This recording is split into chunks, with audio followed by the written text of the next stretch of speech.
This is Bumping Into Walls, a show about living with vision loss, the challenges, the successes, and the day-to-day walls we all bump into. Welcome to Bumping Into Walls. I'm Jesse Tregarthen, and with me are the usual gang of co-hosts, Marianne Rochon and Anthony Hodgetts. Hello. Hey. Hi, everyone. Great to be back on the air. It is great to be back. Today, we are talking about cooking as sort of a 3-year follow-up to our last cooking show.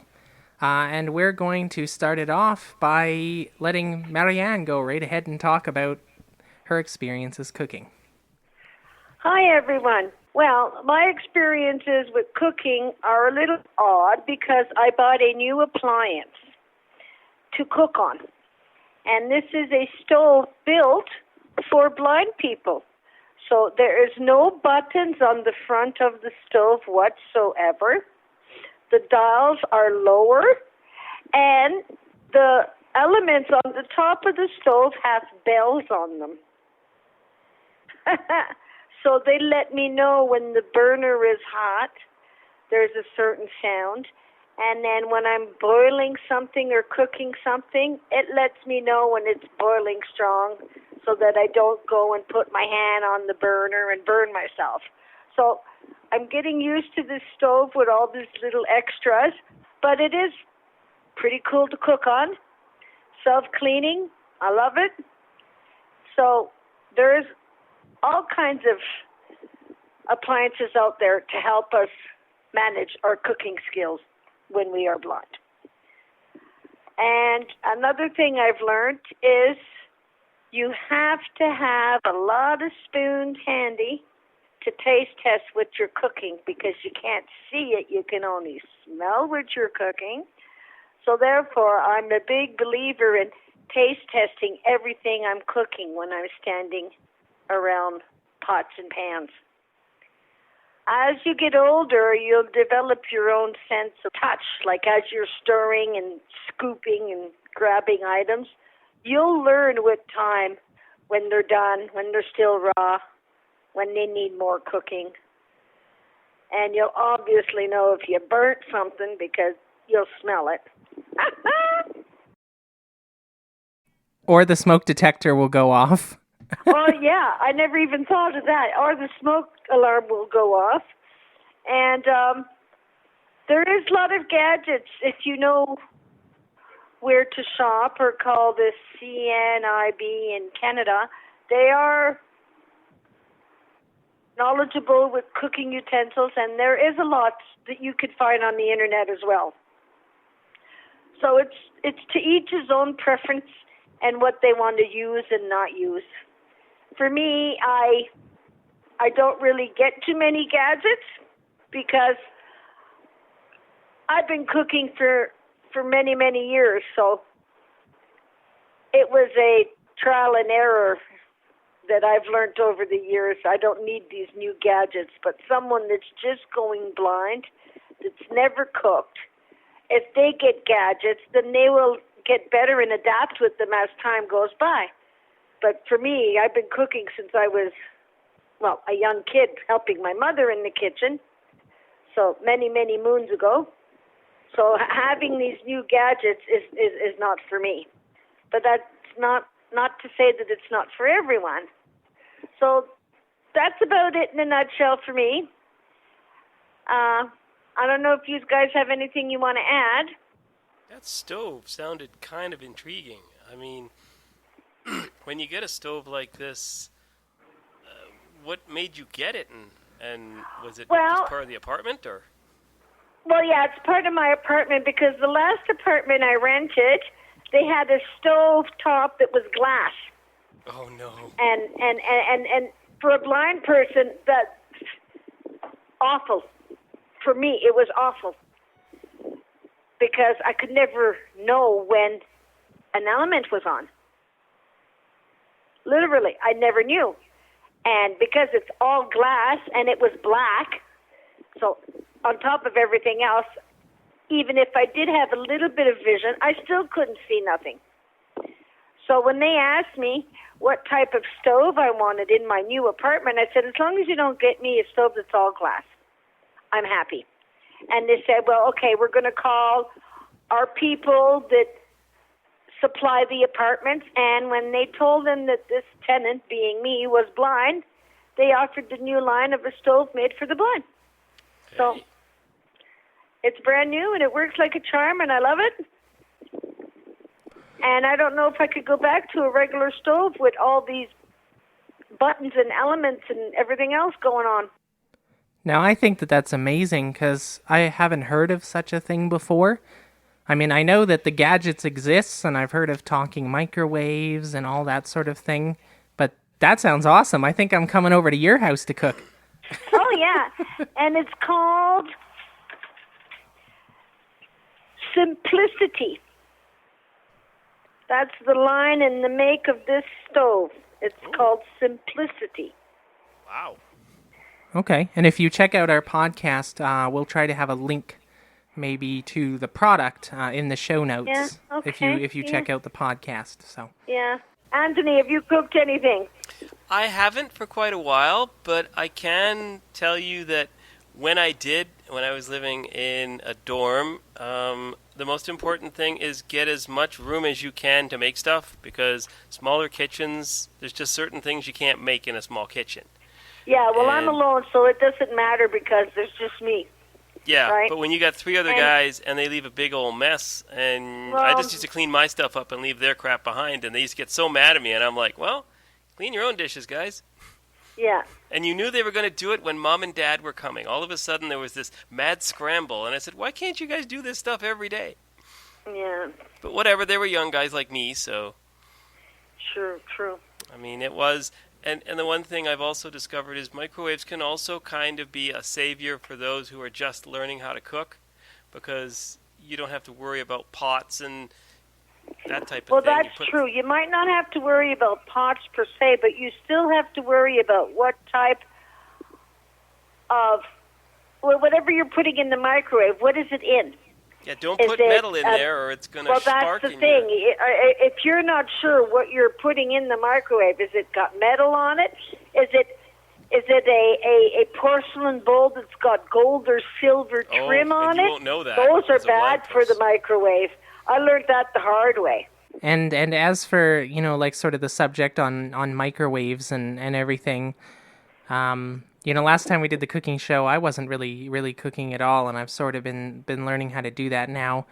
But there are like some different things out there that can make things easier to cook. I just purchased an air fryer. Oh, those are handy, yes, and you'll eat healthier if you have the air fryer. But I mean, all I've done in it so far is fries. But, you better start somewhere. It's just convenient. I mean, you put it in, you close it. I don't have to worry about anything being super hot or anything. I'd really like to try bacon in there because you're always worried about the bacon splatter. And it just seems like a really foolproof, kind of safe way to, and like you said, healthy way to cook things, especially for a bachelor like me. And you'll appreciate it as you get better at using your air fryer. You can dry out fruits in it. Oh, wow. Like bananas, apples, pears, whatever. Apricots, orange. You'll be able to dry out all kinds of fruit so that you can snack on that all day long till the cows come home. Huh, I didn't even think about that. Then you have the George Foreman grill. Best thing in the world my grandparents ever had. You could take a burger or two, put it in there, and all the grease goes in this little tray thing. And now I don't know how accessible they are for a totally blind person. I wouldn't think they'd be too bad, but I've heard a lot of blind people rave about how they use them. When you're buying spices, it may be a good idea to check in the spice area to buy different lids that you can either snap on or unscrew and screw on the container so that you don't have like Montreal steak spice with the huge, huge holes, and every time you shake it, you get too much that comes out. Exactly. That's a good point. Because I especially I've hate learned, working with Parmesan. Every time I use yeah. Parmesan, it's like I don't know. So I've learned that when I'm in the kitchen and when I'm in the aisle of kitchen appliances, I always ask them to bring me to wherever section they have additional gadgets that you can buy to use with what you got going on. And a lot of these places will have toothpick holders, napkin trays, dispensers for this and that. And you can buy the extra lids so that when you take your Montreal steak spice, you untwist and take the cap off, but the little insert holes are so big, you don't want that there. So you pop that off, and the one you bought that's smaller, you pop on, and there you go. Or you just go to a store that specializes in culinary and spices, and they'll have every lid known to mankind for jars and containers and whatever. So that's another thing. That's a good tip. When you buy large containers, check the size of the holes on the container, because if you don't know it, you'll open it, you'll give one shake, and you've got 2 inches of spices on whatever you're cooking when you didn't want that much to begin with. So that's exactly the only good thing. Well, I'm glad we were able to sit down for this chat. Now we're going to go over to a real live cooking demo of me, who doesn't know how to cook very well, and my friend Terry, who is teaching me how to cook, where we make a French toast casserole in the oven. Interesting. This will be fun, guys. I'm going to come to Jesse's house to eat lunch. All right, see you after the break. See you guys. This is Bumping Into Walls on CJSW 90.9 FM. Welcome to Bumping Into Walls cooking segment. I'm here with Terry to tell us about what we're making today. All right, Jesse, we are going to make French toast casserole, and we're actually going to have it for supper, so we're having breakfast for supper tonight. Which means that we have people who will tell us if it doesn't turn out well, for accountability, I guess. And if they do that, I ain't cooking no more. So there you go. We're going to start out. Jesse is going to be doing some of the mixing and whisking. Uh-oh. So Jesse, I'm going to get you first to get me a 1/4 cup of white sugar in this lovely bowl. Okay. And this is the 1/4 cup here. Okay. And the sugar is over on the counter by the coffee maker. Okay. And in the meantime, I'm going to cut up, I just used some old bread and some hamburger buns, and cut them up into cubes, kind of, sort of, or even just rip into little pieces. And then going to cut them up into a bowl about the size of a French loaf.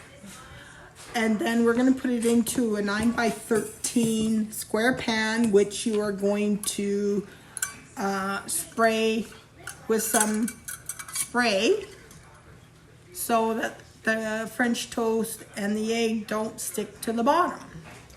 Got Awesome. that, Jesse? Yeah, and I've got the sugar in. You got the sugar. Okay, so now I'm going to get me a teaspoon. Like just a standard teaspoon? Yeah, small one. Teaspoon, not a tablespoon.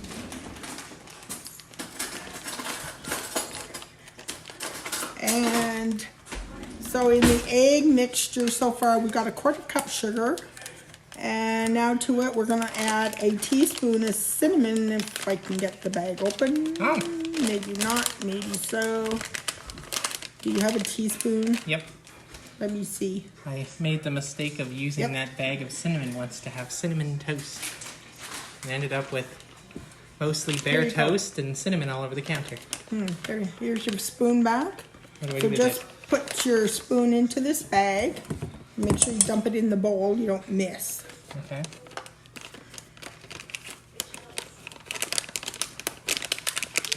I'm a terrible person. I do not measure very well. I'm just like, yeah, it looks good. Well, it doesn't even look good because I can't see what I'm doing. There you go. And, okay, done. Mm-hmm.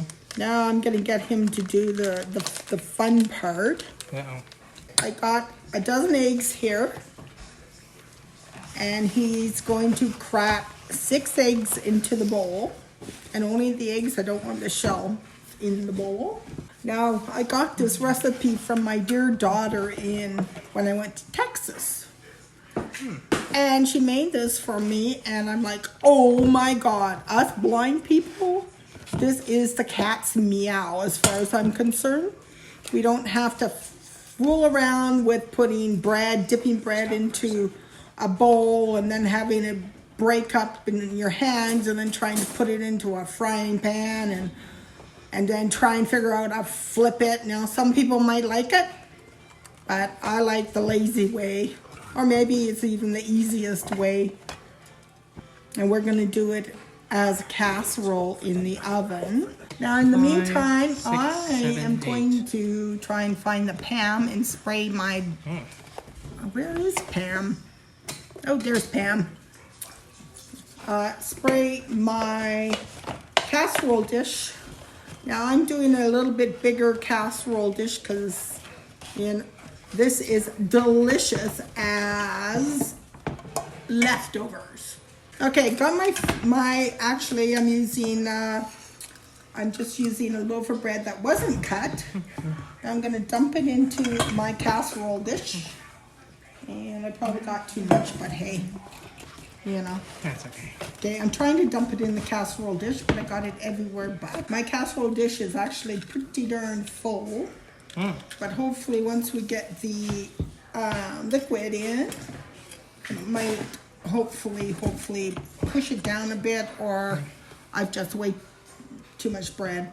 Uh-oh. So Okay. we'll see. I'm going to give you the whisk so you can start to stir up your stuff. But we still need to put in a 1.5 cups of milk. Okay. So do I start whisking first? Yeah, do you want to pour the milk? No. Gee, that just sounds like an awful idea. So they say to use whole milk. I'm using 2% just because There you whole go. milk is pretty thick. I'm going to add some nuts, about a 1/2 cup of walnuts to your mix or your bread. Just sprinkle them into your bread. Hear that? You can do it on the top, or you can, I took out some of the bread and I'm going to put some of the nuts in the pan with some of the bread right now. Okay. And just, kind of move it all over the pan and get them everywhere. Boy, this better turn out or I'm going back to Texas. How you doing over there? We're doing good. I got some help with the whisking and switched to a fork because, I don't know, that's how I've always done it and it's easier. Jesse's a, heavy duty whisker and you'll have it everywhere. Pretty much. You should maybe start him outside when he's whisking. Or in the bathtub. I've got some frozen blueberries to put in it as well. Again, like I said, you can put whatever you want in your casserole. The first time I made a casserole, I was pretty amazed by, the freedom it gives you. Yes, there is a lot of freedom to a casserole. So I'm adding blueberries, probably about a cup. I just took them out of the freezer a little while ago so they'd start to thaw a bit. Ooh, are they ever cold? I think I got more than a cup here. So I'll have to put some back. But I think I would love to do with bananas, but I don't have any bananas today. But French toast with peaches, or there's enough. I've done French toast with peaches. My mother used to do it with apples. Yeah, you could even, actually, if you want, you probably could just do it with applesauce. It'd be a little mushy, though. Yeah. Maybe there's a way Alright, so that's all of those ingredients. So now, this might get a little messy. I'm not sure who's gonna, maybe we should do it on a cookie sheet. Because we need to pour, oh hi. We need to pour the mixture over the bread, which is quite That's okay. full. How about Gerald? Now I gotta put the other bread back on top. I'll just do it, Jess. Okay. Oh, Oh, that's my foot. oops. Jesse just lost his toes. So I'm gonna put some of the bread back on the top, Okay. I think. So while Terry's doing that, the recipe is called French Toast Casserole. It takes 40 minutes to cook at 375. Your ingredients are 1 large loaf French bread, Or any French, any bread that you might have around the house. Apparently, and I would like to try this maybe someday, my daughter said you could use like, those cake donuts with the cinnamon on the top or the white sugar. That might be really tasty. I'd use raisin bread. So back to the ingredients. Excuse me. Half chopped nuts, 5 large eggs, 1.5 cups whole milk, Or a quarter cup white sugar, zesty orange optional, half teaspoon cinnamon, half teaspoon salt optional. Whoops, I used a teaspoon of cinnamon, so And thank that's you. okay. And thank you. So while we get the liquid into onto our bread, it also has a bit of a topping to it, which is brown sugar, a little bit of cinnamon, and butter. Now in my fridge, I managed to find some maple butter that we're gonna try and use and see how that turns out. And then you just sprinkle it on top like you would doing a crumble. Yeah, so it's gonna be a bit sweet. If you don't want it that sweet, you can always just cut some of the ingredients down. Oh, we're not gonna use that. We're gonna use this. So Jesse's gonna get his little hands dirty again. Oh, that was the other comment I was going to make, which is that we could have done orange zest, but we're just not. No. So we're going to. What did you do with my misery? Because it's only supposed to take a very little bit, but I'm going to play it around with it a little bit here, and There's the measuring cups. I'm going to use probably a quarter cup brown sugar, and then we're just to add butter until it's like crumbly, not 3 tablespoons brown sugar. 3 tablespoons brown sugar. Yeah, that's probably about right. So it's a little bit crumbly, like a crumble top instead of they want it liquid. I kind of miss that with Celine. So we'll just have to play with it a little bit. You can play with it if you decide to make it at home. I'll tell you, it's pretty darn tasty. In order, because we can't see it cooking in the oven, in order to make sure it's done, you can kind of feel it and it should bounce back almost like a cake. Okay. Or if you have a what do you call those, wooden bamboo shish kebab sticks, Skewer? stick it in, and if it comes out dry, she's cooked. If it comes out a little wet, you might want to cook it for an extra couple minutes, but try not to burn it. That's always my big thing. Try not to burn it. Is there anything else you need to add to this? No. So we need a sucker to spread it out on the bread, right? Jesse, you just volunteered yourself. Oh, man. Just sprinkles it on Oh, the top. goody. Right? And if there's not enough, we can always add more. All right, so I don't think our oven is quite ready yet. I heard it beep. Oh, did it? Okay. So we're going to put this baby in the oven to cook for about 40 minutes.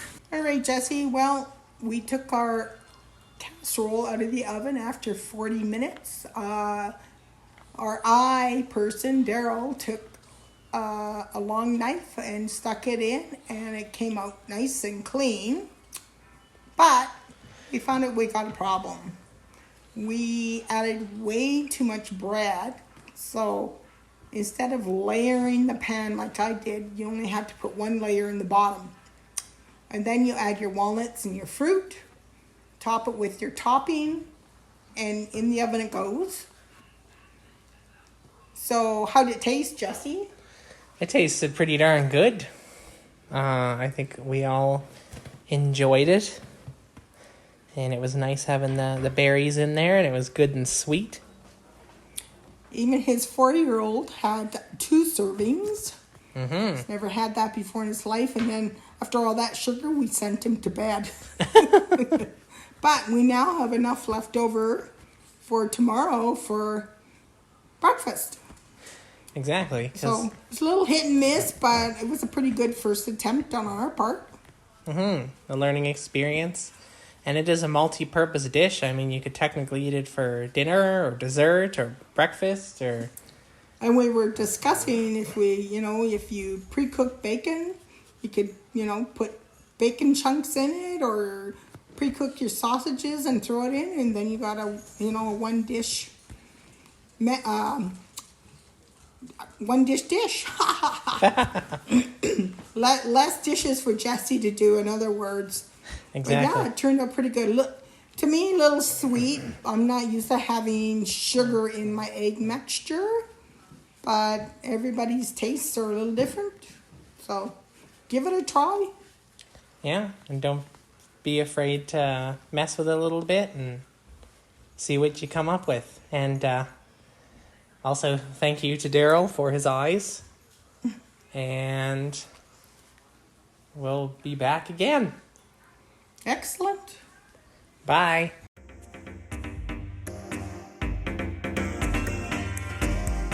We hope you've enjoyed this episode of Bumping Into Walls. Bumping Into Walls is produced, edited, and co-hosted by Anthony Hodgetts, Jesse Tregarthen, and Marianne Rochon. Find us on the CJSW webpage to listen to more of our past shows, or look for us wherever you find your podcasts. Thanks for listening.